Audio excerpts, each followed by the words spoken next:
Домашнее чтение у камина. Текст читает Анечка Невеличко. Юрий Никитин. Трое из леса. Часть 1, глава 6. Они не считали, сколько дней шли через лес. Мрак выломал изгоем по крепкой дубине. Таргитаю удалось удачным броском сбить с дерева белку, а Олег дважды поражал сорок. Созрела земляника, а Олег, продираясь через малинник, обнаружил среди колючек поспевающие ягоды. Весной зверье голодное, отощавшее за долгую зиму. Мрак постоянно уходил вперед, чтобы изгои не мешали, сшибал палкой птиц, даже скворцов, бил ужей, змей, заставлял Таргитая и Олега сдирать с них шкуры, жарить на костре. Всех троих терзал постоянный голод. Весь день на ногах, но изгои на 10-й или 12-й день почти не отставали от мрака и лишь вечером валились замертво, а мрак уходил охотиться. Он был все таким же суровым, неразговорчивым, в глазах часто вспыхивали красные искры, и сердце Таргитая сжималось от тоски. Мрак держался, хотя стал раздражительным, орал по каждому поводу. Однажды ударил Олега с такой силой, что тот полдня лежал без памяти. Но волком все еще не стал, хотя дважды Таргитай замечал, что мрак возвращается с охоты с кровью на подбородке, а добыча, заяц или косуля, не сбита дубиной, а загрызена. Перед сном Олег мастерил обереги. Он сохранил чешуйку громадной змеи и кончик ее языка, а Таргитай играл на дуде. Он сложил несколько песен, перекладывал слова так и эдак.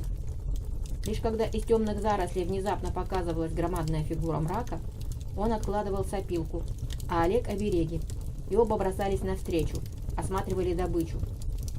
Всего дважды натыкались на следы человека. Первый раз это были зарубки на дереве, наполовину заплывшие, и однажды обнаружили остатки бревенчатой избушки. Давно развалилась, сгнила, но сердца невров радостно застучали. Есть еще люди на свете, не только невры да болотники.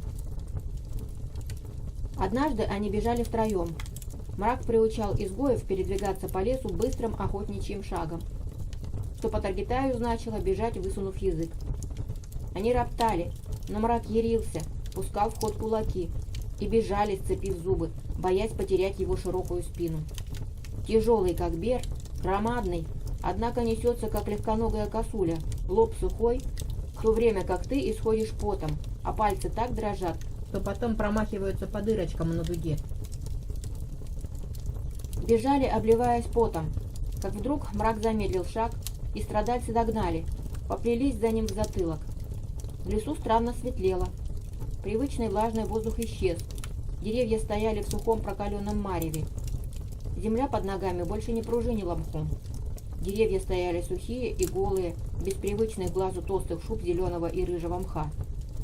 Очень медленно впереди засиял странный свет. Мрак напрягся. Волосы на затылке встали дыбом. Олег на ходу щупал самодельные обереги. Еще несколько шагов, мимо проплыли толстые стволы вязов, и впереди внезапно распахнулась пустота.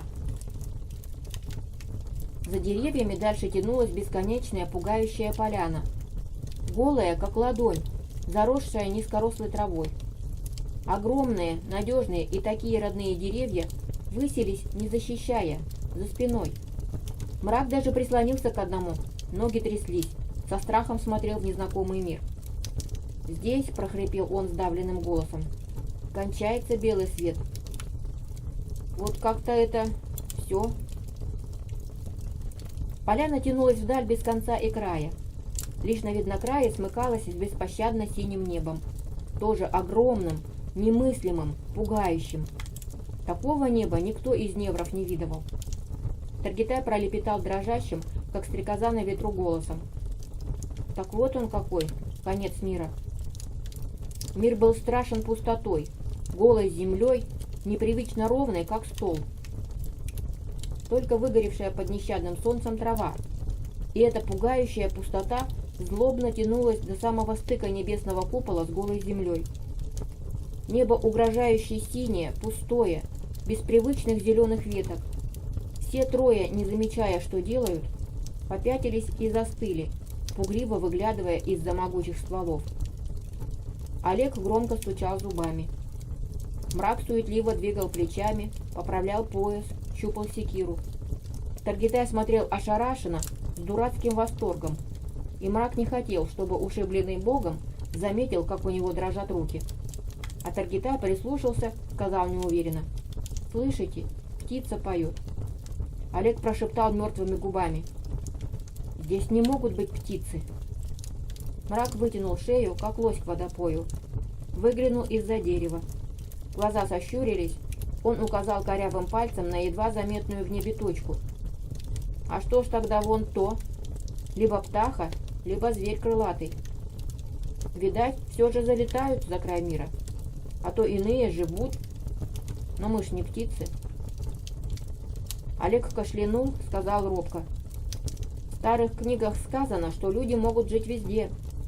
Даже там, куда ни зверь не забежит, ни птица не залетит, ни червяк не заползет».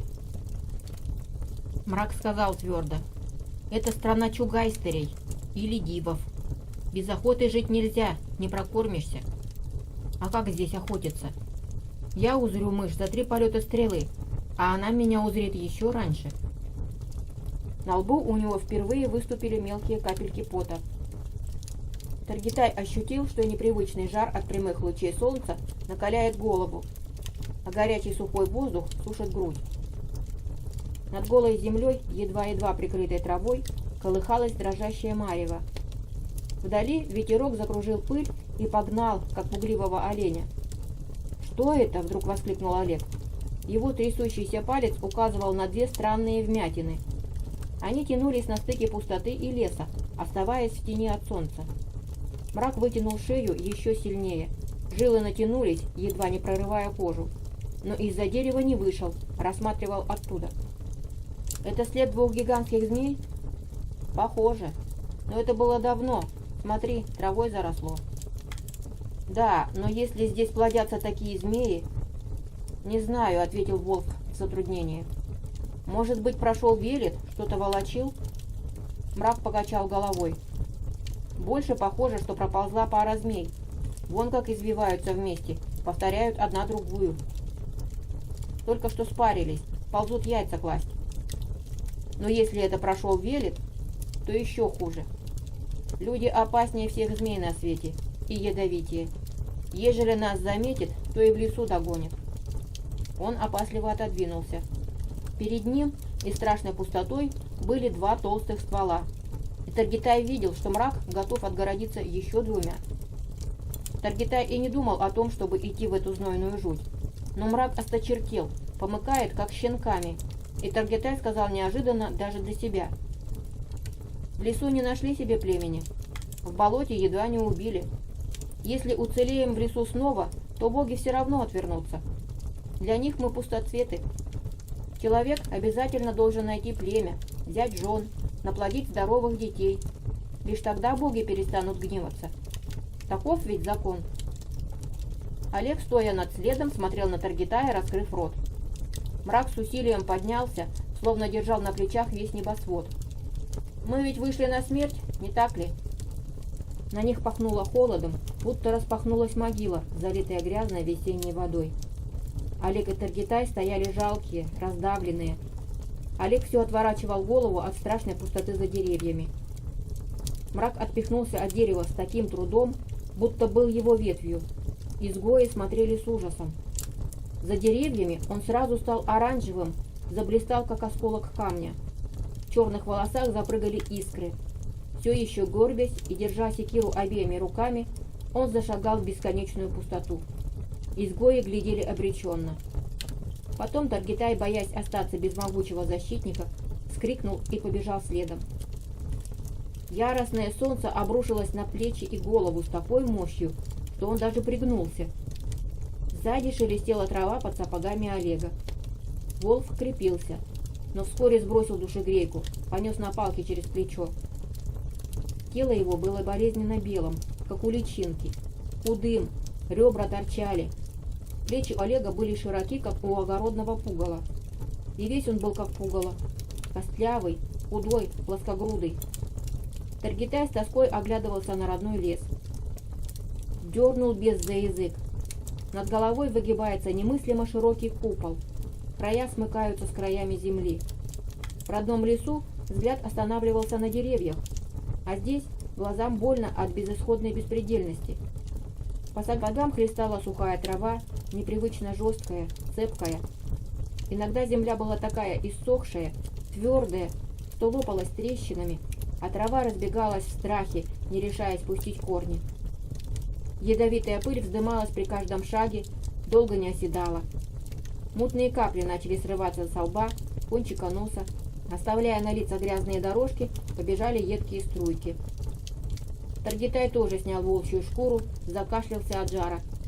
Рядом зло харкал Олег, выплевывал темные сгустки пыли. Мрак шагал размеренно, быстро, но не бежал. Сапоги его стучали чересчур громко. Он морщился, подгибал колени, стараясь по твердой сухой земле идти так же неслышно, как и по мягкой шкуре леса, посыпанной старыми листьями, хвоей.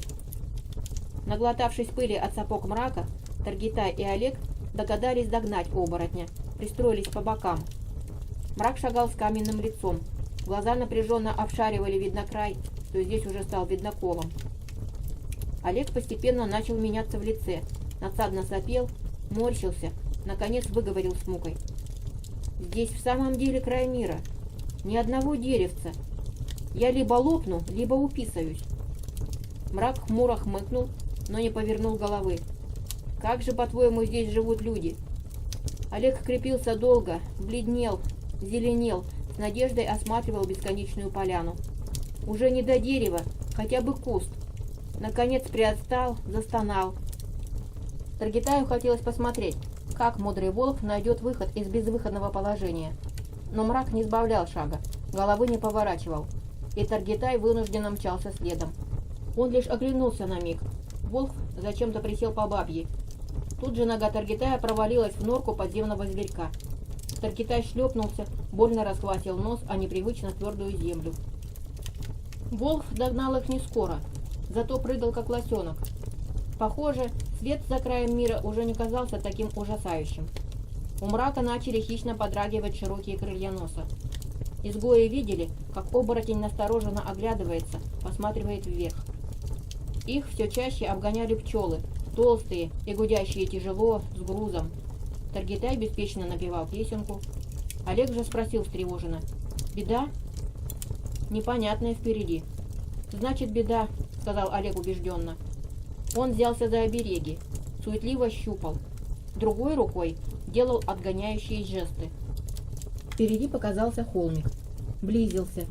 Огромная человеческая голова размером с козу лежала прямо на земле, упираясь подбородком в стебли травы. Длинная седая борода и серебряные волосы покрыли половину лужайки. Белые волосы на лбу придерживал железный обруч шириной в 2 ладони и толщиной в 2 пальца. На густых бровях сидели нахохленные воробьи. Когда невры приблизились, птички с недовольным чириканьем взлетели, а огромные, как щиты, набрякшие веки медленно пошли вверх. «Живой!» — ахнул Таргитай. Все трое попятились так спешно, что Олег и Таргитай даже брякнулись на спины. Один от ужаса, другой от неожиданности, но брякнулись позорно. Мрак пораженно качал головой. «Ты кто, мужик?» Огромные, как побелевшие на солнце валуны, глаза уставились прямо перед собой. Белки были желтые, полопавшиеся от сухости и зноя. Кровяные жилки набухли, лопались от непонятных усилий, но все же глаза были глазами разъяренного воина. Мясистые губы, тоже покрытые корочкой от сухости и пыли, шелохнулись, мощный голос прогудел: «Мимир! Я Мимир! А кто вы, дерзкие?» «Люди», — ответил Мрак. Он оглянулся на Олега, тот поднимался с четверенек, бледный, дрожащий. «А ты чего такой? Уродился? Аль как?» Брови сдвинулись на переносице, заскрипела крепкая, дубленая ветрами и морозами кожа. «Я Мимир», — прорычал он. «Мимир, хозяин медового источника». Ноздри Мрака снова задвигались. В теплом воздухе пчелы гудели мощно, довольно. Похоже, медовый источник в самом деле рядом. «А где твой мед?» – спросил он. За его спиной Таргитай шумно потянул слюни, сглотнул. Глаза певца стали голодными, как у стаи волков. «Мед мой!» – прорычал Мимир еще грознее. «Он же мед мудрости, и всякому бродяге недоступен. Я сторожу с начала времен. Сам Один, бог богов, за глоток глаз залог. А что могут безродные бродяги, никчемные изгои?» Таргитай пощупал свои глаза, попятился. Олег тоже коснулся век.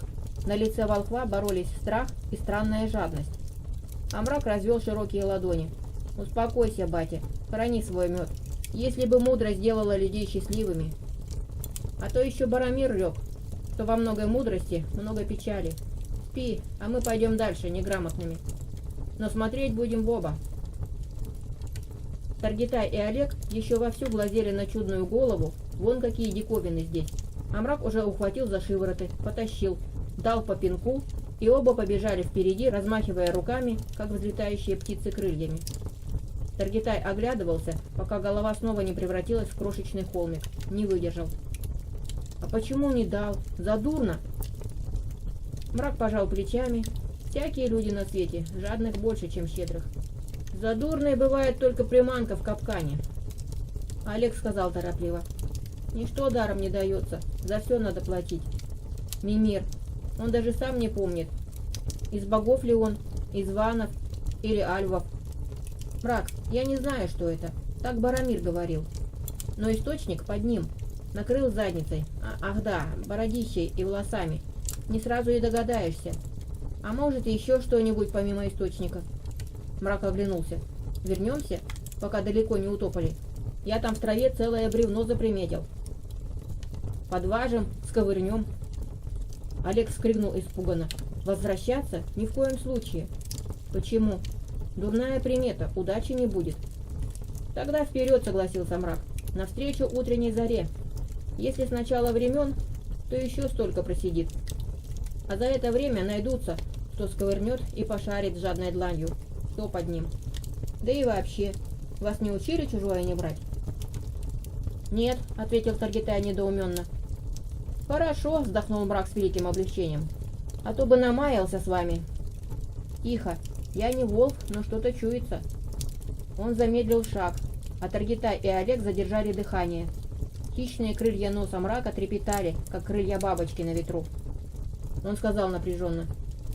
«Непонятно. Много зверей. Очень много». «Как в нашем лесу?» — вскрикнул Таргитай счастливо. «Больше. Намного больше. Но вот люди идут вместе со зверями. Чего быть, конечно же, не может». Таргитай и Олег послушно нырнули в заросли, отползли. Олег расправил за собой стебли. Таргитай начал рассматривать желтую гусеницу, что переползала с травинки на травинку. Гусеница тоже оборотень. Она будет спать в твердой куколке, потом обернется красивой бабочкой. Таргитай в ранних мечтах тоже летал крылатым оборотнем над лесом. Могучий, красивый, отважный. Да и не только в ранних.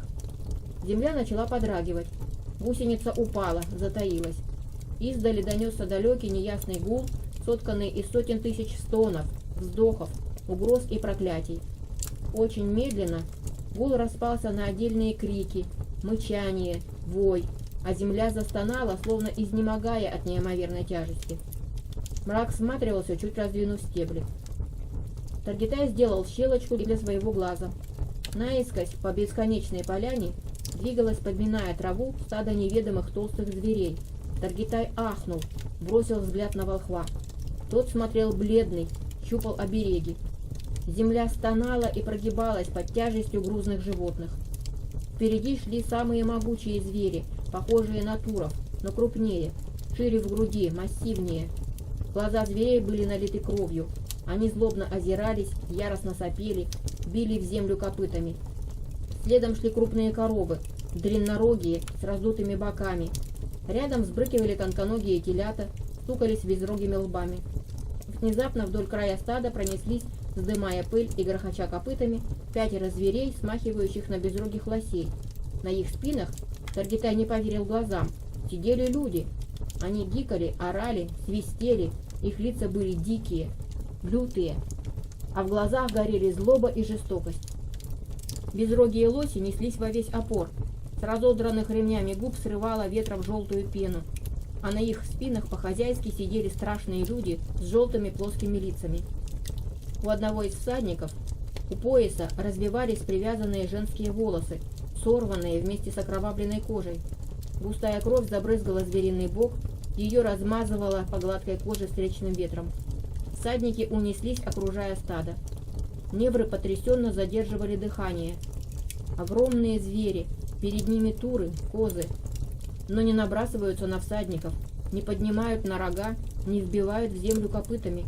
Покорно повернули, пошли левее. «Это боги?» – прошептал Таргитай в страхе. «Боги этой необъятной поляны?» Мрак молчал. Челюсти его были плотно сжаты. Олег с трудом расслышал. Земля гудела от копыт. Ответил дрожащим голосом. «Боги или очень могучие волхвы?» «Это боги», — выговорил Таргитай дрожащими губами. «Даже волхвы не смогли бы. Их растоптали бы эти безрогие лоси, а могучие туры вовсе растерли бы в кровавую кашу вместе с лосями». «Боги», — согласился Олег. Подумав, добавил осторожно. «Или очень-очень могучие волхвы». Они оглянулись на Мрака, но тот смолчал. Таргитай спросил испуганно. «Неужто Велес за них?» Олег задумался, а Мрак резко бросил, не поворачивая головы. «Велес наш, он бог охотников». «Бог зверья», — поправил Олег. «Смелому охотнику дает из своего стада, от ленивого ограждает. Но здесь... не знаю. Может быть, помогает и чужакам? Те не убивают его зверей, а лишь перегоняют на другое место. А вдруг там трава лучше? Вдруг здесь люди служат зверям? Зверью Велеса?» «Скорее гонят на бойню», — предположил Мрак. Глаза его сверкнули красным огнем. «Жрать надо всем, даже богам. Ребята, не зря мы вышли из леса?» Таргитай признался дрожащим голосом. «Да, в лесу не так страшно. Упыри знамые, понятные, а здесь только вышли, сразу страсти». Земля дрожала, огромное стадо двигалось почти в 200 шагах. Ветер донес мощный запах мочи, нечистот. В разрывах между массами животных виднелись странные повозки, запряженные такими же могучими зверями. Повозки были не на полозьях, а на 4 круглых штуках, что не волочились, а вращались, и повозки двигались с непривычной для невров легкостью. На повозках стояли шалаши из невыделанных шкур. Солнце палило, края шкур были завернуты трубочками, как скрученные гусеницами. Ветер продувал эти шалаши насквозь. На повозках сидели и лежали женщины, дети.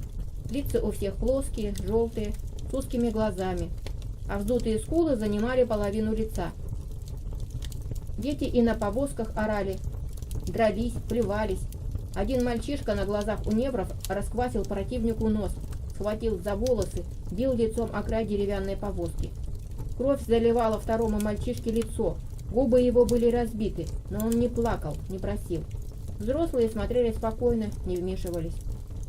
«Это не боги», — сказал Таргитай с некоторым сомнением. «Может быть, это не люди, но и не боги. Боги такие не бывают». «Много ты знаешь о богах», — хмыкнул Мрак. «Боги бывают разные, но это не боги». «Даже если и боги», — сказал Мрак медленно, в его суровом голосе прозвучала угроза, то и у них, как видим, льется кровь. Облако желтой пыли сгустилось. Видно было только ближних зверей. Остальные мелькали в разрывах облака пыли. Оттуда слышался надсадный угрожающий рев. Проносящиеся мимо всадники хлестали своих огромных зверей плетьми, орали, свистели, улюлюкали, будто то были не могучие создания Велеса, а живые горы мяса. Таргитай ошалел от грохота, рева, стука копыт. Небо потемнело от пыли, а воздух был плотный, колыхался тяжелыми волнами. Рядом с Таргитаем шумно дрожал Олег. Его пальцы до половины вонзились в твердую землю. Они видели, как одна повозка начала двигаться медленнее, пока не осталась позади. Из нее выпрыгнули 2 низкорослых мужика в серых кожаных куртках. Сняли третьего, старого, сгорбленного, с белой головой. Старик обнял их по очереди, поцеловал, Потом расцеловал двух детишек, что прыгали и радостно визжали на повозке. Один из мужиков вытащил откуда-то длинную блестящую полоску, похожую на длинное тонкое лезвие секиры. Старик медленно опустился на колени, нагнул голову. Мужик широко размахнулся, с силой ударил блестящей полоской по шее старика. Таргитай ахнул, вцепился в Олега. Голова старика отвалилась, брызнула кровь, а обезглавленное туловище медленно повалилось на бок. Мужик быстро вытер полоску о мертвого, запрыгнул в повозку вслед за другим, а женщина, что держала в руках поводья, сразу истошно завизжала на зверей, огрела длинным бичом по широким спинам. Звери ускорили шаг, и повозка начала медленно догонять стадо. Следом скакали загонщики. С гиком и диким свистом нещадно хлестали отставших коров и зверотуров. Никто даже не глянул на лежащего в луже крови старика. У Таргитая от долгого лежания заныла спина, а звери все шли и шли. Солнце уже опускалось за виднокрай, прогибая кордон, зажигая все вокруг себя багровым огнем. А когда стадо появилось, напомнил себе Таргитай в страхе, солнце стояло над головой. Наконец мрак поднялся, повел плечами. Суставы затрещали. Он выглядел спокойным, хотя брови грозно нависали черными дугами, а глаза беспокойно блестели. «Волк», — сказал он требовательно, — «мой нос говорит, что нас ждут большие неприятности. А что речет твое ведовство?»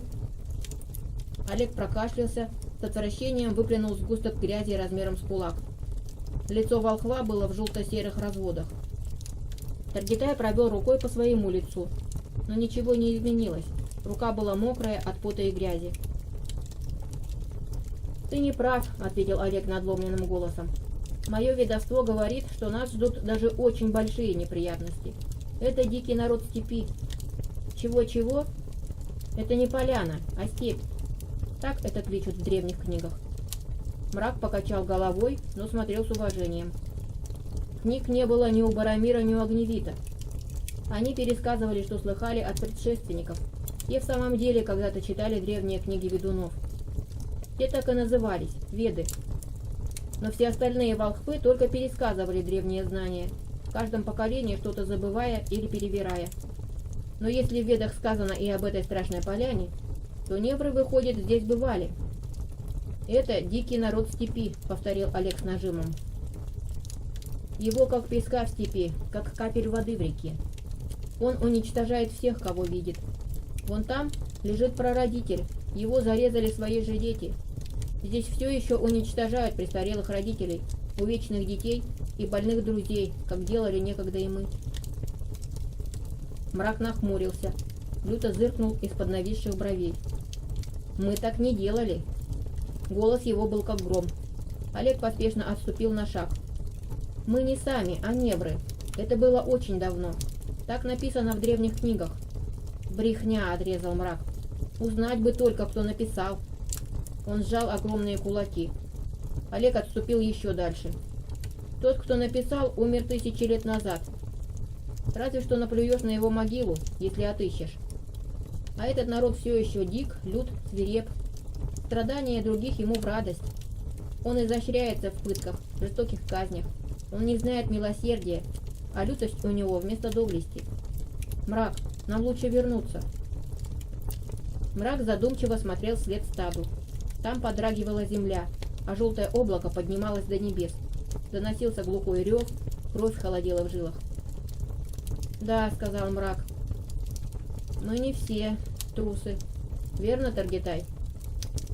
Но здесь не выжить. Те невры, которых изгоняли, здесь погибали наверняка сразу». «Они могли сгинуть еще в лесу», — напомнил Таргитай. «Упыри, навьи, звери, неведомые чудища». Мрак покачал головой. «Мы не самые сильные и не самые удачливые. Сюда добирались многие изгои, наверняка. Но как здесь можно выжить, не представляю». Он искоса взглянул на солнце, махнул рукой. «В чужом лесу ночевать рискованно. Но все-таки любой лес роднее, чем эта голая жуть, где носятся свирепые звери и свирепые люди. Надо вернуться в лес». Таргитай лишь раз оглянулся, заслышав хлопанье крыльев. 2 огромных ворона уже тяжело падали на обезглавленный труп. Один принялся долбить глаза, довольно каркая, поднимая кверху блестящий, как камень, окровавленный клюв. Другой неторопливо бродил по животу, примеривался. Олег приотстал, губы потрескались от жажды. Мрак переходил на бег, покрикивал, но голос оборотня подрагивал. Впервые он смотрел не под ноги. Огромное багровое солнце, вряд ли кто из невров видел его таким, тяжело сползало по небесному своду к краю земли. По пути поджигало облака. Те горели темно-багровым огнем, словно пылающий от малоньи березовый лес. Вскоре вся западная часть неба была залита горячей дымящейся кровью. Полнеба, полмира были багровыми, и этот багровый отцвет падал на землю, травы, коней и даже на лица невров. Коричневые глаза не отрывались от страшного зрелища. Таргитай бежал за мраком потрясенный, оглушенный страшной и немыслимой красотой. Запекшиеся губы не шевелились. Олег невольно приотстал, прикрываясь незнающим страха Таргитаем и могучим мраком. Постепенно темнело, а последние облака догорали, превращаясь в угли, подернутые пеплом. Слева на небесном куполе появилась бледная скипка, похожая на половинку недозревшего желудя. Она постепенно наливалась оранжевым светом, начала блистать грозно и пугающе.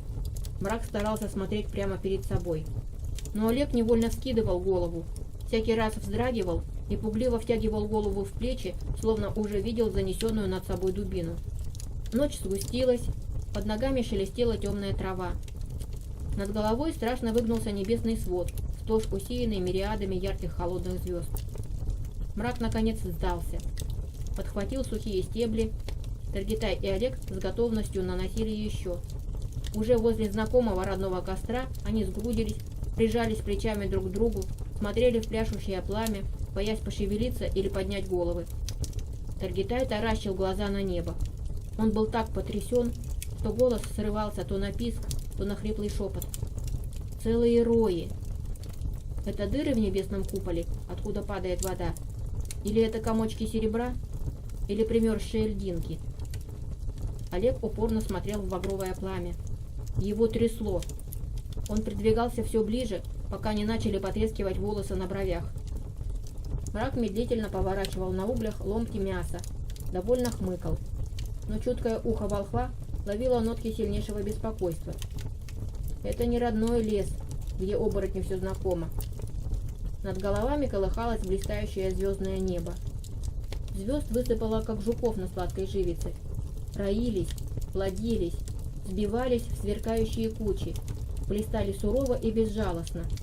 Их холодные глаза следили за крохотными людьми, не мигающе, неусыпно. «Может быть, мы уже в подземном мире?» — спросил Олег дрогнувшим голосом. «В Верии не должно быть такого страха». «Страха?» — переспросил Таргитай. «Это так красиво!» Пали крепко, но чутко.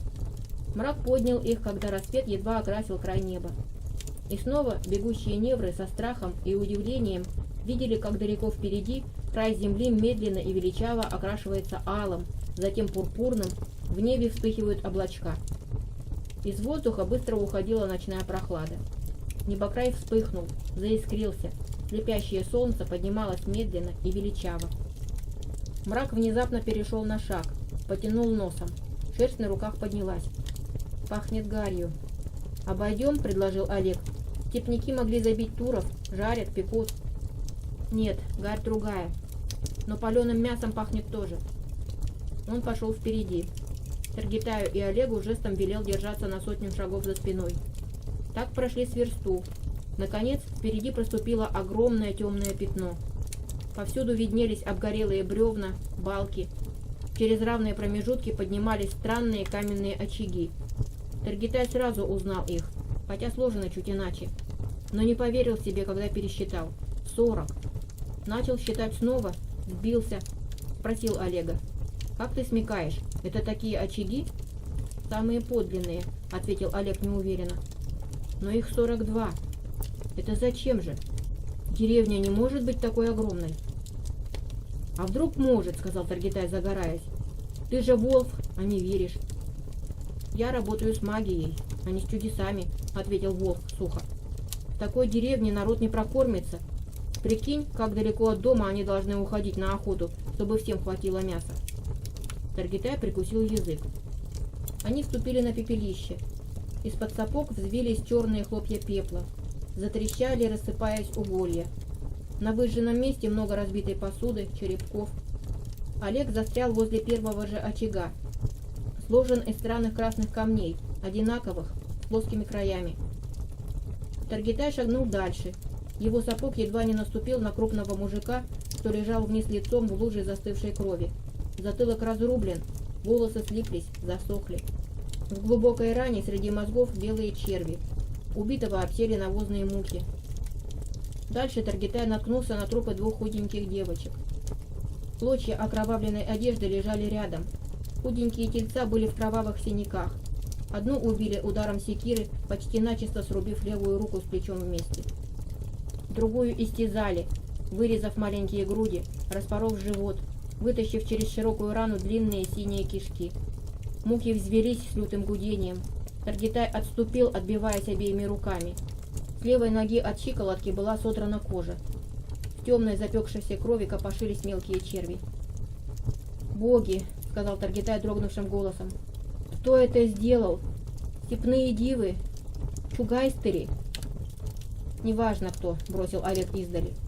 «Жизнь нам дает один раз род, а отнимает всякая гадина». Мрак оглянулся, крикнул издали. «Похоже, здесь прошли те переселенцы». Он торопливо зашагал по пепелищу, перешагивая через обгорелые бревна, обходя огромные очаги. Трупы попадались часто. Мрак темнел лицом, молчал. Олег и Таргитай медленно шарили среди золы, выискивая хотя бы подобие лопат. Трупы надо спешно вернуть земле. Боги прогневаются, глядя на непогребенных. Нашлют морно живых. Олег, наконец, отыскал короткую лопату. Таргитай пристроился рядом, колупать твердую землю острым концом сучковатой палки. Олег часто бросал копать, кричал тоскливо: «Люди, отзовитесь! Есть кто живой?» Они забросали землею уже 5, когда вернулся Мрак. За ним брела, едва передвигая ноги, изможденная женщина. За ее подол крепко держались 2 крохотные девчушки. Обе смотрели на огромных невров из-под лобья, молчали. Глаза были круглые, как у испуганных птиц. Мордашки у обеих зареванные, темные от грязи. «В подполе прятались», — сообщил Мрак угрюмо. «Когда дом горел, их засыпало». Руки его по плечи были черные, покрытые кровоточащими ссадинами и царапинами. Олег ухватился за свой узелок, забыв, что там лишь огниво, еды не осталось. Мрак бросил вполголоса: «Поговорите, узнаете, кто и что, а я еще пошарю». Олег усадил женщину на полусгоревшее бревно. Таргитай поманил девочек, и они, доверяясь детскому чутью, полезли к нему на колени. Мрак торопливо обходил сгоревшие дома, угадывая их по уцелевшим каменным очагам. Проверил подполы, потайные кладовки. В одном нашел целую семью. Задохнулись от дыма и просыпавшихся сквозь щели горящих углей. Мрак тревожить не стал. Забросал остатками бревен. В другом подполе сидела, забившись в сырой угол, молодая девка. Ляда сверху была закрыта на кол. Девка не выбралась бы, если бы и захотела. «Вылезай», — сказал Мрак негромко, — «мы друзья». Она испуганно вжималась в стену, глаза ее вылезали из орбит. Мрак сказал настойчиво: «Разве не видишь? Я не степняк. Вылезай, все равно тебе не укрыться». Она вылезла, пошла за ним вслед, закрываясь ладонями от яркого света. Так обошли еще несколько подполов. Наконец, когда Мрак поднял крышку предпоследнего, навстречу блеснуло лезвие секиры. Мрак отпрянул, крикнул сердито: «Не балуй! Кто там? Вылезай!» В подполе стояла мертвая тишина. Девушка ступила вперед, тихо позвала: «Дядька Степан, это я, Зарина. Степняки ушли». Из черноты подполья показалась взъерошенная голова в комьях спекшейся крови. Тощий мужик поднялся до пояса. Рубаха на нем была в крови. В руке секира странной выделки. Серые глаза люто смотрели на Мрака. «А это кто?» «Вылазь, дурень», — велел Мрак. Он не отрывал глаз от странной секиры. Ручка из дерева, поганого дерева, зато голова секиры. Такого камня сроду не видел. В твоей деревне один пепел. Не сумел защитить. Иди хоронить павших. Мужик, блестя глазами, выкарабкался. Пинком захлопнул крышку. Секиру цепко держал в руке, недоверчиво смотрел то на Мрака, то на Зарину. Мрак плюнул ему под ноги, повернулся и пошел к изгоям. До ночи Мрак с изгоями вырыли неглубокую, но широкую яму. Захоронили мертвых. Таргитай с Олегом шатались от усталости. Но Мрак велел рыть землянку. Всю ночь копали, укрепляли стены, а сверху заложили уцелевшими обгоревшими бревнами. Засыпали землей. Землянка получилась просторная, надежно укрытая от непогоды и зверей. Не дожидаясь рассвета, Зарина и Таргитай пошли обшаривать подвалы, принесли одежду, одеяло, собрали посуду и утварь, стащили в землянку уцелевшую еду, зерно. Мрак держался настороженно, вздрагивал, часто оглядывался. Дождавшись, когда спасенные собрались в землянке, а Таргитай с девкой ушли на поиски еды, он поманил Олега в сторону, вытащил из-за пазухи странную узкую пластинку. «Погляди, ты волк или не волк?» Олег в затруднении вертел в пальцах странную вещь. Ни дерево, ни камень. Блестит, твердое. Ощупывая, провел пальцем по острому лезвию, вскрикнул. Узкий край глубоко впился в плоть, брызнула кровь и резво побежала по ладони. Мрак выругался. «Брось! Заклятая штука!» Олег побледнел, но пересилил себя, держал странную вещь на ладони. Кровь капала часто-часто. В слабом свете луны казалась черной. «Мрак! Мне говорили, не верил. Это древнее волшебство. Но оно уже перестало быть волшебством. Это железо. Железный нож. Рукоять сгорела, видишь? Если ты вырежешь из дерева новую...» Мрак отшатнулся. «Я с колдовством дела не имею. Это уже не колдовство. Мрак, этот нож 100 раз лучше, чем твой. Я тебе дам лучше. Не боись, сам проверь». Мрак колебался. Олег почти насильно вложил ему в ладонь странную пластинку. Пока Мрак с опаской вертел нож в руке, Олег подхватил с земли прутик, дал Мраку. Тот нерешительно чиркнул острым краем. Срезанный наискось прут тут же упал в темноту. Мрак натужно улыбнулся, хлопнул Олега по плечу. «Беру, пусть даже боги против». Возвращаясь после не всегда тщетных поисков, Олег едва не прошел мимо новой землянки. Мрак упрятал вход искусно. Можно стоять на крыше, не замечая дыма. Тот выходил сбоку, рассеивался через пучки травы, поглощался сырой землей. Детишки спали. Таргитай и Зарина все еще обыскивали подполы выгоревшей дотла деревни. Степан и Снежана, так звали женщину, сидели на почерневшем бревне. У Снежаны было темное от солнца лицо, но волосы удивительно светлые, даже светлее, чем у Таргитая. Когда она умылась, почистилась, Мрак удивился, увидев совсем еще молодую бабу. Мрак опустился возле наскоро сложенного очага, подбросил поленце. Степан и Снежана молчали, посматривали настороженно, боязливо. Мрак был огромен, дик, в нем ясно ощущалась угрюмая волчья мощь. «Как это стряслось?» — спросил Мрак. Степан переглянулся со Снежаной, буркнул недоумевающе. «Как? Как всегда. Это же степняки». «Степняки», — повторил Мрак. Он покосился на Олега, что тихонько сел в сторонке. «Ты сам степняк, судя по имечку. Аль это кличка?» «Имя». «А почему они напали?» Степан пожал плечами, голос его стал едким. «Напали, потому что увидели. Вы что, из леса вышли? Налетели, пожгли, мужиков порубили, а девок и женщин в полон увели. Все как всегда». Мрак с недоверием оглянулся на Олега. Тот развел руками. Мрак покачал головой, сказал медленно. «Такое не может быть. Ни с того, ни с сего. Так не бывает». Степан зло оскалил редкие желтые зубы. «Нет, явно из леса вылупились. Человек все может. А вот мы, поляне, самый мирный народ на всем белом свете. Пашем землю, растим хлебушек, помалу отвоевываем земельку у злого леса». Мрак дернулся. Даже Олег нахмурился, ощутив волну неприязни к этому истощенному мужику с перевязанной головой. А тот, ничего не замечая, говорил: «Дабы отвоевать землю под пашню, надо оттеснить лес. Подрубаем кору на деревьях. Сдираем, голое быстрее сохнет. И то 2-3 года уходит. Потом пущаем лесной пожар. Мрак оборвал резко. В темных глазах сверкнула угроза. «Из-за чего у вас спор со степняками? Может быть, не такое уж недоброе дело те совершили?» Степан вздрогнул, быстро завертел головой, отыскивая взглядом секиру. Снежана ахнула, прижала кулачки к сердцу. «Степняки», — медленно сказал Степан. Он смотрел на Мрака в упор. «Это степной народ. Много лет надо, чтобы отвоевать у леса 5 земли. Но пустить дымом хозяйство можно в раз. Нам, полянам, труднее всего на свете. С одного боку лютый лес, где человеку жить нельзя, с другого степь.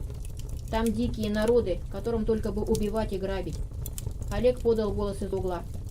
«Древняя мудрость гласит, что нет народов-грабителей, есть отдельные». А Степан оскалил в горькой усмешке желтые изъеденные зубы. «Видел бы ты этих отдельных во 100 000 человек. Земля прогибается под копытами, хотя степняки не подковывают коней, как мы. Таких отрядов по 100 000 в каждом. У Кагана сотни тысяч». Олег видел по глазам Мрака, что тот ничего не понял. А что понял, не поверил. Да и сам Олег не мог поверить, что на всем белом свете наберется 100 000 человек. Он не мог вообразить себе и 100 человек в одном отряде. Степан покосился на Снежану, спросил осторожно. «За этой бедой мы так и не спросили. От Келя вы? Из Колупаевки? Борщевой или Даниловки? Но я слыхал, их пожгли еще прошлым летом». «Мы вообще не поляне», — отрезал Мрак с отвращением. «Разве не видно?» Степан подскочил, стукнулся головой о балку, плюхнулся обратно, челюсть у него отвисла до пояса. «Не поляне? А разве на свете есть еще люди, кроме полян и степняков?» «Слава богам, есть», — ответил Мрак зло. «А то бы род людской вовсе пересекся. Поляне. Надо ж так обозвать». Степан весь подался вперед. «Так от Кельвы, из коих сказочных земель?» «Из леса вестимо», — бросил Мрак. Степана отбросило, словно получил обухом между глаз. Снежана быстро подгребла к себе детей. «Неужто правда?» – прошептал Степан в страхе. Его глаза испуганно мерили могучую фигуру Мрака, задержались на его волчьей шкуре. Никогда не видывал людей леса. «Сказывают про вас всякое». Снежана ткнула его локтем. Степан поперхнулся, умолк. Мрак спросил подозрительно. «Что болтают?» «Небылицы всякие», — ответил Степан нехотя. Он уронил взгляд. «Бабьи сказки. Надо же чем-то детей пужать. Вроде бы перекидываетесь в полнолуние, а волхвы вовсе лютых волков подзывают к домам». Он бросил на Мрака пугливый взгляд. Снежана подгребла детей, девочки начали тереть кулачками глаза, похныкивать. «Бабьи сказки», — отмахнулся Мрак. «Навыдумывают. Я, к примеру, могу перекидываться в любой день».